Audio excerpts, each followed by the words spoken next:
कभी कभी जिंदगी हमें ऐसे मोड़ पर लाकर खड़ा कर देती है जहां हम टूट जाते हैं। जिसे हम सबसे ज्यादा चाहते हैं वही हमें छोड़ जाता है। जिस पर हम सबसे ज्यादा भरोसा करते हैं वही हमें धोखा दे जाता है।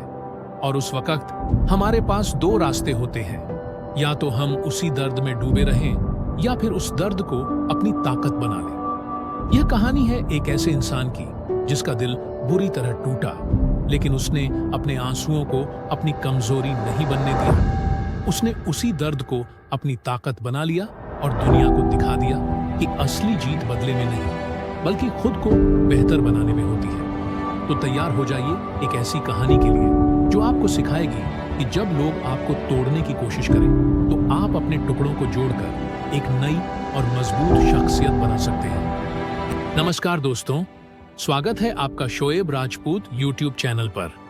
तो चलो शुरू करते हैं एक सफर दर्द से ताकत तक। मुंबई की एक खूबसूरत शाम थी। मैं और सिया एक कैफे के कोने में बैठे थे। उसकी आंखों में देखकर मैंने कहा, सिया, मुझे लगता है कि दुनिया की सबसे बड़ी किस्मत मेरी है क्योंकि तुम मेरी जिंदगी में हो। सिया ने हल्की मुस्कान के साथ पूछा, तुम मुझसे सच में इतना प्यार करते हो? मैंने बिना एक पल भी सोचे जवाब दिया, प्यार?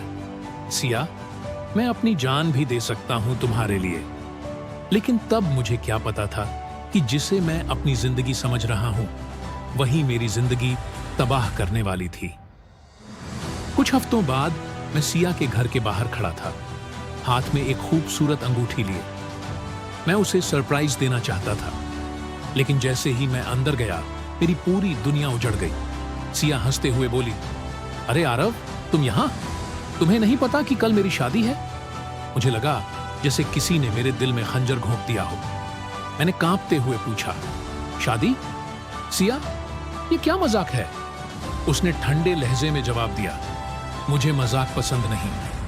तुम एक साधारण मिडिल क्लास लड़के हो और मैं एक अमीर आदमी से शादी कर रही हूं। उसकी बातें सुनकर मेरी आंखों में आंसू आ गए।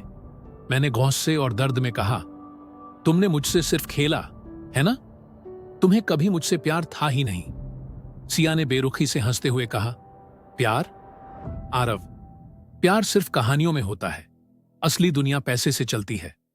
मैं कुछ नहीं बोला, बस वहां से चला आया। लेकिन उस दिन मैंने एक फैसला कर लिया, अब मैं कभी हार नहीं मानूंगा। 3 साल बाद अब मैं वही आरव नहीं था। मैं एक बिलियनियर बन चुका था। मेरा अपना बिजनेस साम्राज्य था। आज मेरे ऑफिस में एक मीटिंग थी।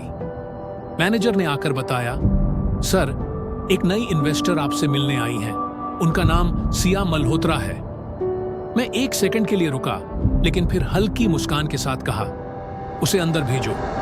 वो अंदर आई, लेकिन जैसे ही उसकी नजर मुझ पर पड़ी उसका चेहरा सफेद पड़ गया। आरव, उसने धीरे से कहा। मैंने ठंडे लहजे में जवाब दिया, सिया, काफी समय हो गया। क्या तुमने कभी सोचा था कि जिस लड़के को तुमने ठुकराया था एक दिन तुम उसी के ऑफिस में काम मांगने आओगी? वो हकलाते हुए बोली, आरव, मैंने उसकी बात बीच में ही काट दी। बस सिया, मुझे तुम्हारे किसी जवाब की जरूरत नहीं। तुमने मुझे गिराने की कोशिश की थी, लेकिन मैंने खुद को उठाया और पूरी दुनिया जीत ली। मैंने उसके हाथ में एक कॉन्ट्रैक्ट रखा और कहा, ये लो, साइन करो। लेकिन याद रखना, अब तुम मेरी दुनिया का सिर्फ एक छोटा हिस्सा हो जिसे मैं कभी भी मिटा सकता हूं। वो झुककर कॉन्ट्रैक्ट देखने लगी, लेकिन मैं बिना पीछे देखे अपने ऑफिस से बाहर चला गया। सिया मुझे जाते हुए देखती रह गई, लेकिन अब सब कुछ बदल चुका था। याद रखना, जो दिल से गिरता है वो दिमाग से उठता है।